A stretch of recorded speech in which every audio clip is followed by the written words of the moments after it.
Hi class. So today we're on chapter 4.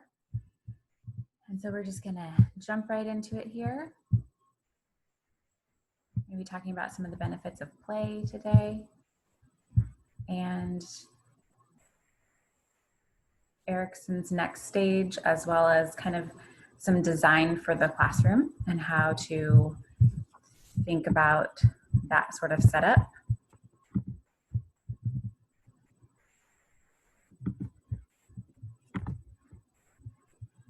Okay. All right, so we're on chapter 4.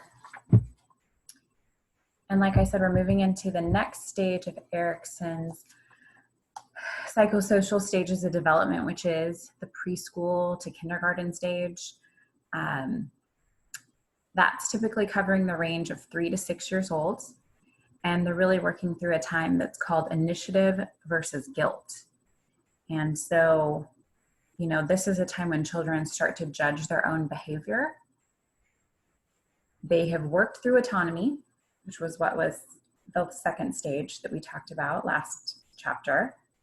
And this really is leading them into what we hope is a sense of this budding sense of self and ability that they have.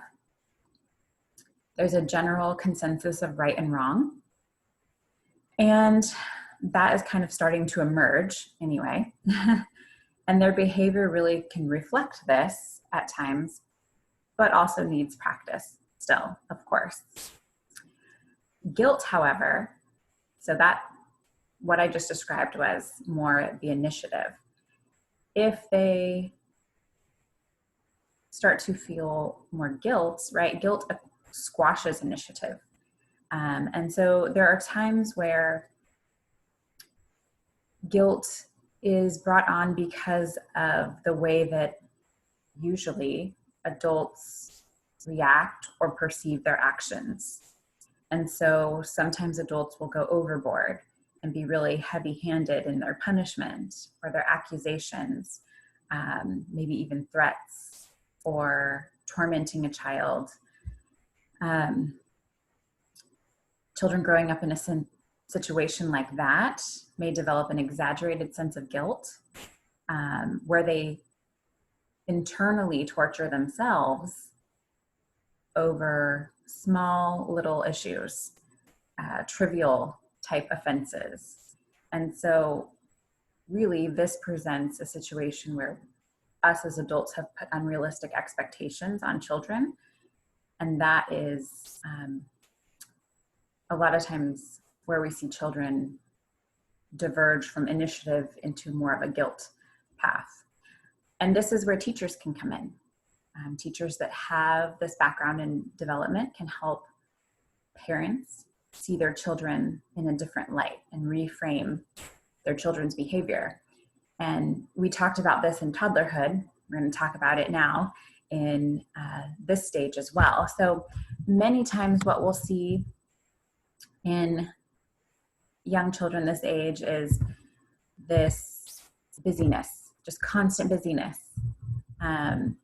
Or we'll see messiness, right? They're in constant motion. This is probably a prime age where we feel like, do they need to be medicated? Right? They just move around constantly. They're getting into things. And this can be very frustrating for certain adults that are not as receptive to this type of behavior. As teachers, though, what we can help parents understand is that play, this is all play. This is all types of forms of play. And that really your child isn't overly busy, they're imaginative. Or they're not messy, they're creative. They're not in constant motion, they're learning through movement. We have to remind parents sometimes that, and even ourselves, that children learn through their senses. They need to be hands-on. They might need some boundaries with those materials and things that they're using. It doesn't mean that they get to have free reign of the house or of the school and be destructive, right? So there are boundaries in place, but there's also safe times for exploration. And during those safe times, whether at home or at school, we can reframe how we think about young children so that we're not coming down on them with unrealistic expectations. We shouldn't expect to get paints out and think that they will be prim and proper and perfect at containing a mess. Not when they're 3 to 6 years old, for sure. Probably not until they're maybe a teenager. They are still very much sensory oriented. So if they get the idea that paint feels good on their hands, if they haven't been told certain boundaries, and if they aren't being monitored during this process, they will paint their hands. I have put my own children out on the patio to paint and looked out later and they have painted their bodies. Thankfully, that's why I did that outside, right? But they are still very much in a sensory exploration sort of stage. And for some kids, this lasts longer than this 3 to 6 year time frame. It can go into elementary school age. But nonetheless, we have to reframe how we think about this. Okay. We're going to watch a quick video on some of the benefits of play.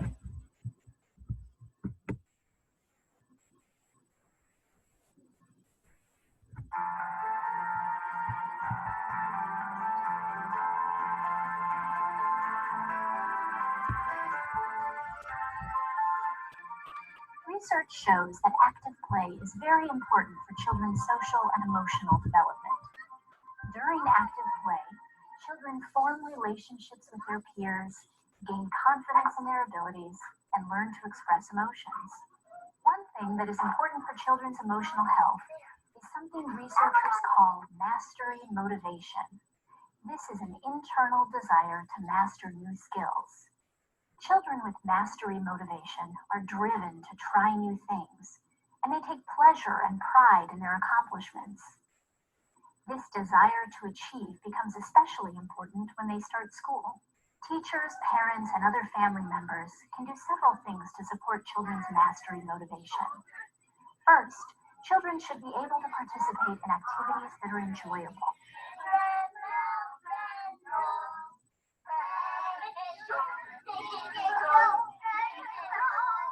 Children are more motivated to practice motor skills when they are engaged in activities that are fun. Another thing adults can do is to introduce challenges in play that require children to try out new movements.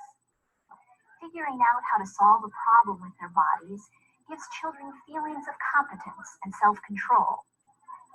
Introducing a new game, an obstacle course, or a music activity might encourage even the most reluctant child to move and learn in new ways. As children experience success with one task, they gain the confidence and motivation to try other things. That's right.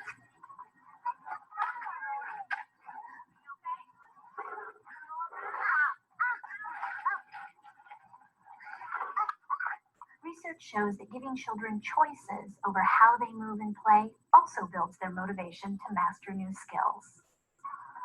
Do you think you guys would like to design your own obstacle course sometime? Yeah. What would you add, Sadie? I would add loop that you could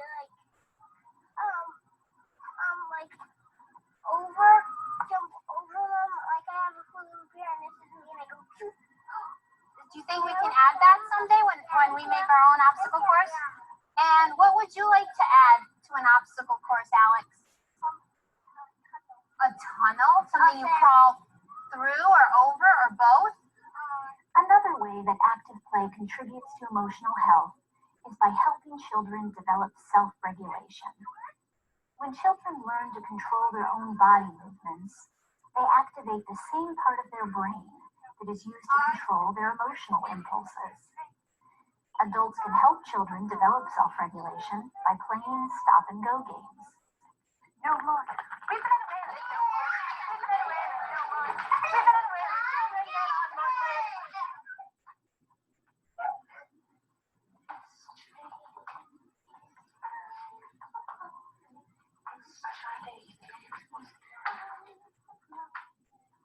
Active play provides many benefits to children's social and emotional development, giving children the confidence, motivation, and social skills they'll need to be successful in life.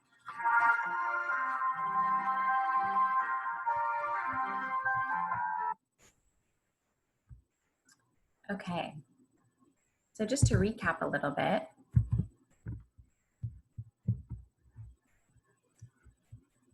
we'll talk about some of the benefits that we heard in that video as well.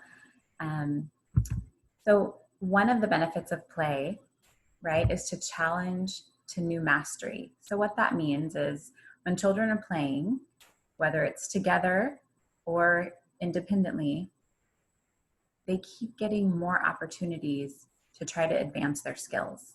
And play allows this because it allows a free space to make mistakes. This example here with this little girl building blocks, right? She's trying to think of a tower that will be stable. At some point, it will probably fall over, but she learns from that experience or that mistake because she can recognize, oh, when I added that last block on the side that had less support, then it falls over. And so then the next time she goes to build that structure, she's going to remember what happened and she's going to support the base more fully. These aren't conscious thoughts necessarily that children are having. They just innately happen during play experiences, which is why play is so powerful and so important for young children. Children get to be active explorers, creating their own experiences. So they get to use their imaginations. They get to create whole worlds that they would never probably get to be a part of. This picture I identify with so much because my own living room is constantly a jumbled mess of blankets, couch cushions, pillows. You've got the toilet paper roll there. My son constantly wants to collect old boxes and toilet paper rolls and any kind of cardboard that he can come up with to create his own creations with tape and all these cardboard things. And to be honest, sometimes it's overwhelming because I feel more at peace when things are a little bit more tidy. And I have to constantly remind myself, and I don't always do a good job of it, but I have to try to remind myself that this is the way he expresses himself. This is how he gets to play and have fun. And that he's learning through this process. He needs to work on learning about cleanup time too. But this is a great type of play because children get to have the ability, like I said, to create environments where they might not ever get to go, right? My children will never be pirates on a pirate ship, I hope, out at sea, or, you know, they'll never maybe have like a tree house in their backyard. Unfortunately, our backyard isn't set up for that. But they can create something like that in their imaginations using all these other mixed pieces that they put together. And it really allows for some wonderful creative exploration in their minds.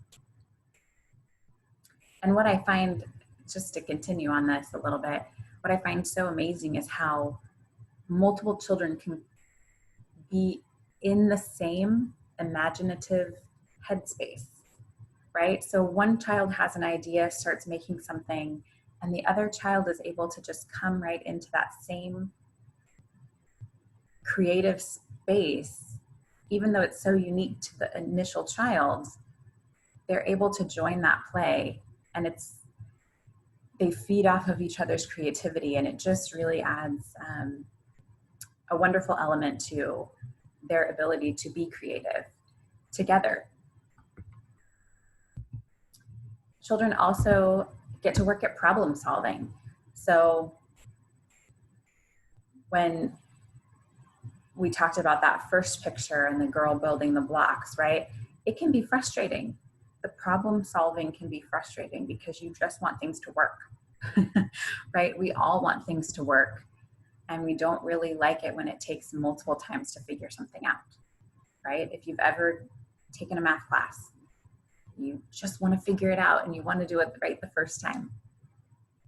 But play is full of attempts and mess ups and dealing with those emotions and then regulating yourself again to try again, right? And this is where the work of perseverance comes in.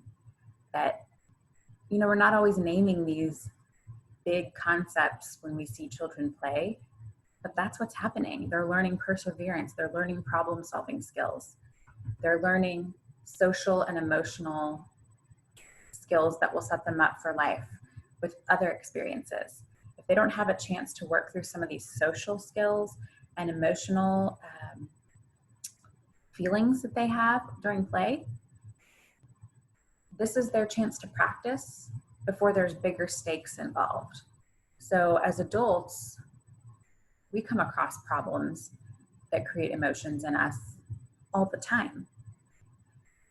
And if we haven't had a chance to work through some of that in a safe play environment where the risk is really low, it's going to be that much harder for us to handle real emotionally difficult or socially difficult experiences as adults.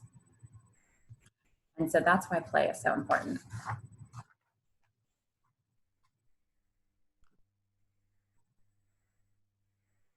And one of the greatest things, and we kind of touched on this with the fort building and the couch cushions, is that children get to create an imaginary world where they get to be in control. And the control part is the key here. Yes, we love that they use their creative minds. That's wonderful. That helps them be innovative and creative in their future. But being in control is very important because there are not a lot of situations where children actually have control, right? They're minors. They are told what to do, told where to go and when to go, how to do their everyday life for the most part. And while we don't want to think of ourselves as you know, nags, and we have to keep a routine, we have to keep some structure in their life, that's important too for them. There is also times when they just need to be able to control what's happening, and play allows for that. It really gives children an ability to be in their fantasy world where they call the shots. They get to, you know, have the powers that they want to have that would help them. They get to decide how they're going to act and what they're going to say. And really, you know, they get to practice working out differences of opinions when it comes to play amongst peers, right? Because you might not always agree. Somebody wants to be the leader, and somebody else wants to be the leader of this play scenario, and you have to figure that out, right? That's practice for later. Sharing of ideas, having conflicts, resolving those conflicts, but ultimately getting a chance to have a little bit of control over their environment when a lot of times they don't normally get that. So those are some of the great benefits of play. So now we're going to kind of switch gears a little bit. This chapter was longer and full of lots of information. So we're switching gears just a little bit, and we're going to talk briefly about just creating initiative through the right type of environment, and specifically thinking about children with special needs and how they need access and they need their environment to be suited for that. So to start out, just thinking about access for children in their environment and how to help them create initiative, these are just a couple of good examples. And this just maybe seems commonplace, but there really is some important developmental reasoning behind why we do these things, like why we have children's sized tables and chairs.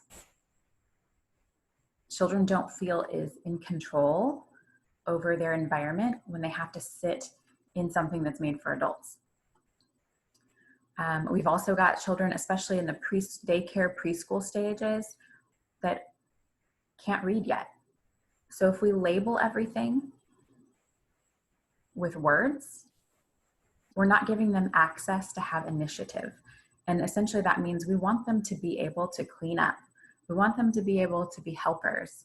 And if they don't know where things go because they can't read the words on the boxes, we're not helping them have initiative. And we're going to be frustrated when they do it wrong, but we haven't set the environment up for them. And so that's why this other picture with the boxes that are labeled not only with the word, but with also the picture is really helpful, because it shows them exactly what items need to go back in there. And that allows children to have initiative. Or if they need to get something, they now know where scissors are kept because there's a picture with scissors on the box. It's not in some cabinet far away. It's not, well, maybe scissors are, because you want to be safe with those. But nonetheless, they know where to get their supplies, or they know where they're going to be kept, so that they can have their own, take their own initiative to go get what they need when they're making something. And this also, in terms of reading and literacy development, helps as well, because they're going to start to see the words associated with the pictures. Just like when we read books to children, that helps with that learning and pre-literacy development.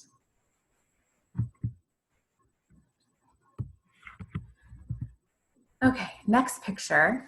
We've got, some pictures of children sitting, doing different projects, but why I picked these pictures was because there are some children, especially when it comes to children with special needs, whether that's physical disability, whether that is a cognitive disability, whether that's behavioral, they need aides, teacher aides. We need to have the right amount of adults helping children and giving them that one-on-one attention if needed, in order to give them the right environment for learning. Same with different activities.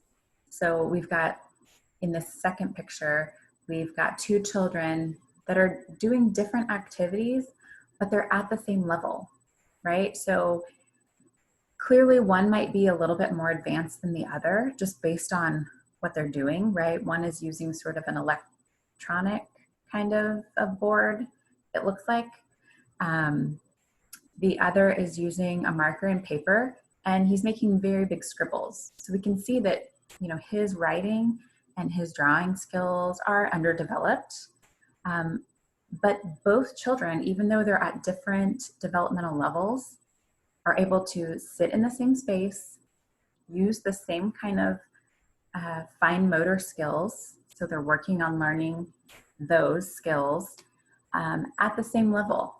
It isn't, okay, well, you're going to be over here because you're still scribbling, and you're going to be over here because you're doing something more advanced, right? They're at the same level, and they're able to learn from each other.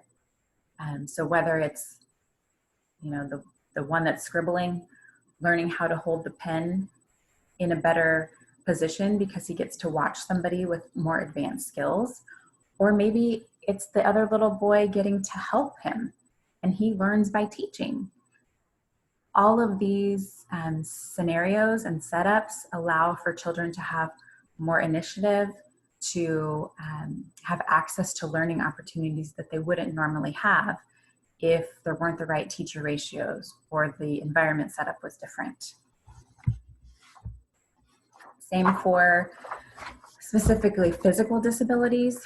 When children are in, say, a wheelchair or some sort of mobility structure that helps them move around, they, even if it's crutches temporarily,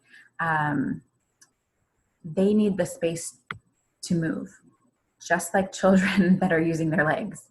And so we need to have the ability to move the environment and shift the environment so it's appropriate for children. Even if the situation is temporary, you want that child during that time to still feel comfortable, to still be able to participate as fully as they can. And so you need to have the space for them to move. And especially if a child is either on crutches temporarily or in a wheelchair permanently, they're feeling already constrained. And so making the environment one in which they can move freely and still participate with the other kids is really, really important. Same for if they're joining in an activity. You've got this table that offers, multiple size children at different levels coming and sitting together as a group. So there are a lot of options that allow for the environment to give children access to initiative, to learning, to feeling like an included member of the group. And that's really, really important, especially at this age where they're in that stage of initiative versus guilt. We always need to be thinking, how can we create an environment that allows this child to have initiative? Okay, we're also going to talk a little bit about environment setup. And so when it comes to play, we need to think about the environment in multiple different ways. And so we're going to go over some different examples of dimensions like soft and hard, open and close, and the idea of intrusion, exclusion, and seclusion. So in this first example, we're looking at different ideas of soft and hard dimensions of play. So soft means things that add sort of a coziness or a warmth to the environment. So that might be the curtains, right? It might be having spaces with rugs instead of hard tile floors. It might be bean bags to kind of sink in and feel the texture around that child. It kind of hugs them, right? It might be carpeting in some areas versus just only the hard floor everywhere. In terms of hard spaces though, you need those spaces because we need structures that will hold certain types of toys. We need shelving units. We need a desk for writing on, right? We can't write on a rug. The children won't learn as well that way. We need tile so that cleanup can be easy when children are exploring through creative, messy play, like we talked about earlier.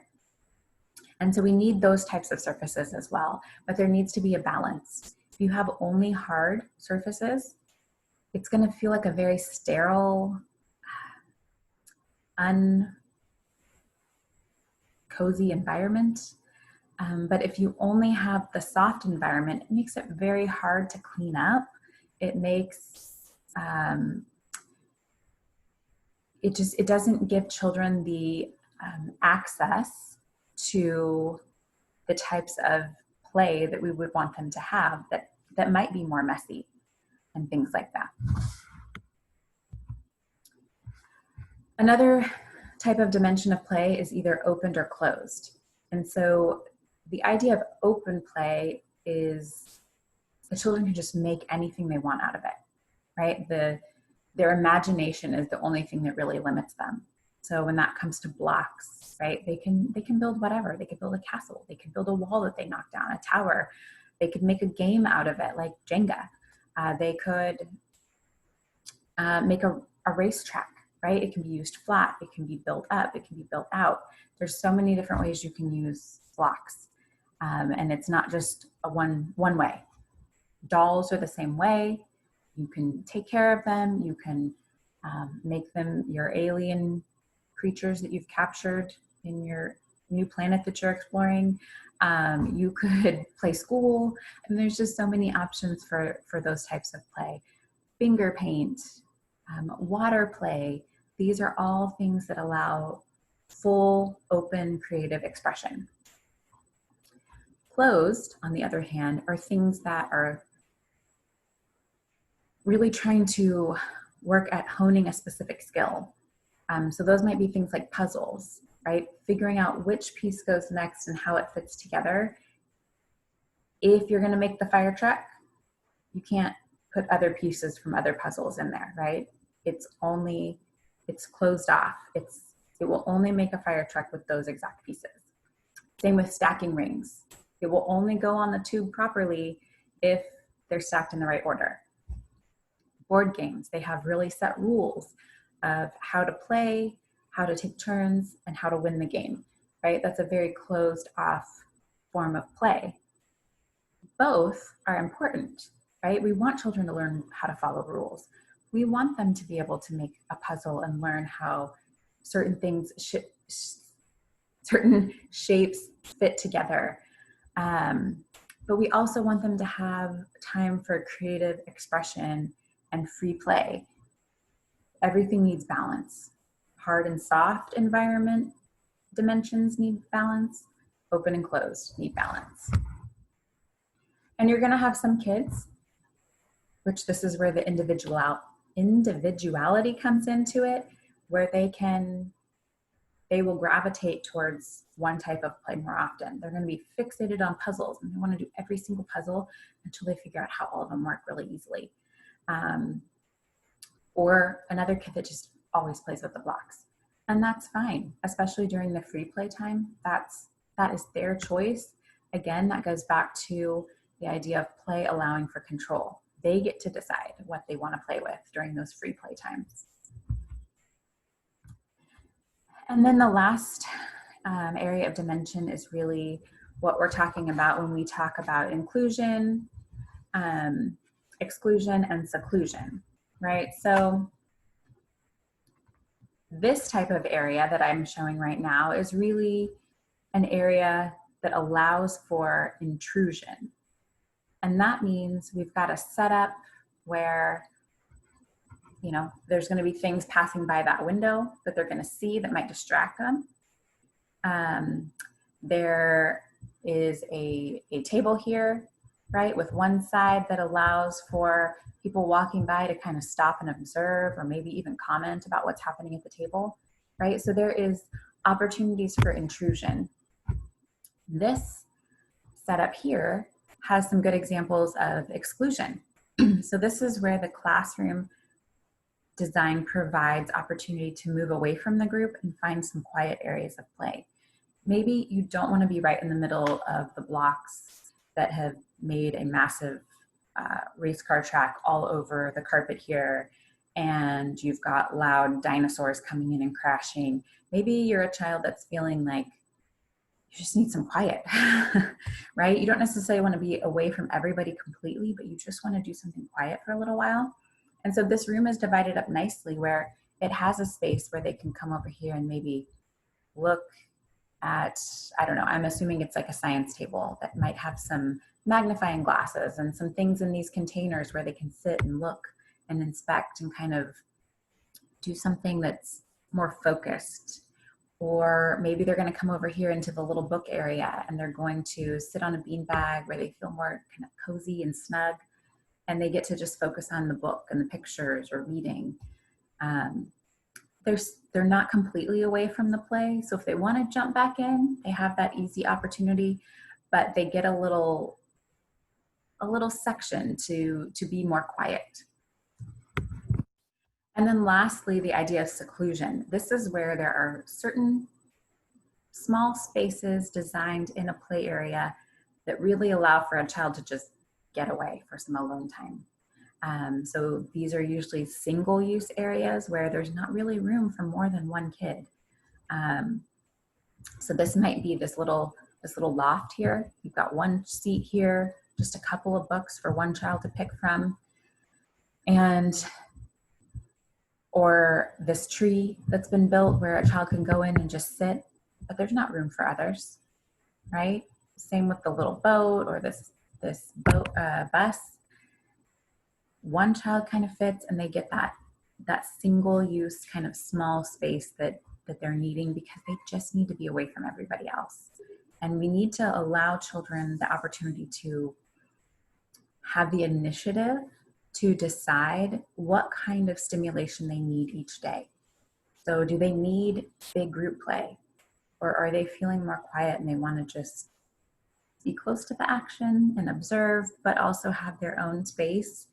Or do they need to just get away from it all because it's too overwhelming for that day? We want children to learn, to have the opportunity to emotionally regulate, and designing a classroom with these elements in mind allows them their own initiative to do that. And we're lastly going to just look at why having a little getaway space is important.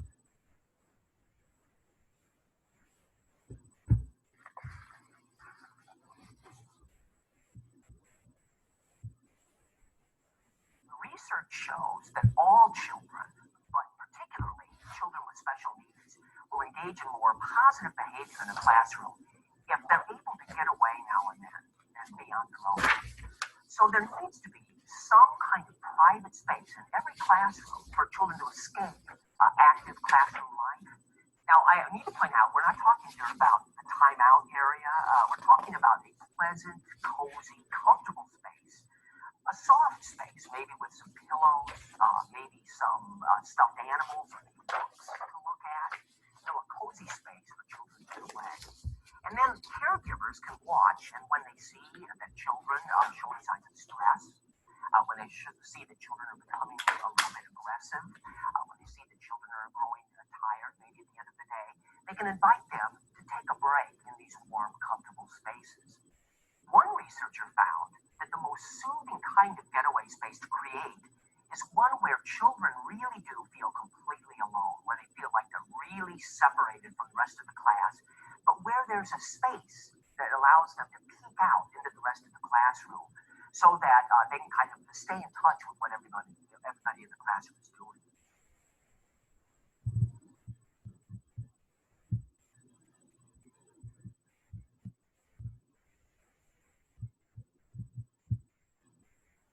Okay, guys, that concludes my lecture for chapter 4. If you have any questions, please don't hesitate to reach out.